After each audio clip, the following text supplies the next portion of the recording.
தூய்மை பணியாளர்களுக்கு இலவச உணவு வழங்குகிறோம் என்ற அரசின் பெருமை கூறும் பேச்சை ஒரு சாதாரண பணியாளர் கூறும் உண்மை அரசின் மீதுள்ள நம்பிக்கையை சீர்குலைக்கிறது.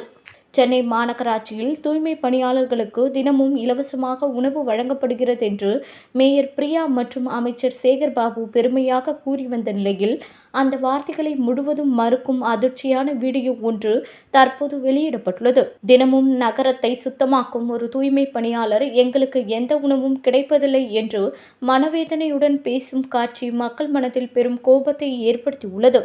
இயங்கும் இந்த நிர்வாகம் உண்மையில் என்ன செய்கிறது என்ற கேள்வி எழுப்பும் நேரத்தில் இந்த வீடியோ மேலும் தீ வைப்பதாக மாறியுள்ளது. இதை பற்றி செய்தியாளர்கள் பிரஸ் மீட்டில் அமைச்சர் சேகர்பாபுவிடம் கேள்வி எழுப்பும் போது அவர் கவலையோ பொறுப்போ காட்டாமல் சிரித்துக் கொண்டு அங்கிருந்து எழுந்து சென்ற வீடியோவும் வெளியாகி பரபரப்பை ஏற்படுத்தியுள்ளது. தூய்மை பணியாளர்களின் உரிமை பிரச்சினை குறித்து அரசு எடுக்கும் அலட்சியமும் அதற்கான பதில் சொல்ல மறுக்கும் நிர்வாகத்தின் நடத்தையும் தற்போது சமூக வலைதளங்களில் பெரிய சர்ச்சையாக மாறியுள்ளது. உணவு கொடுக்கிறோம் என்ற அரசு விளம்பரமும் உணவு கிடைக்கவில்லை என்ற பணியாளர்களின் வேதனையும் இந்த இரண்டு உண்மைகள் மக்களின் கண்முன்னே மோதி நிற்கின்றன.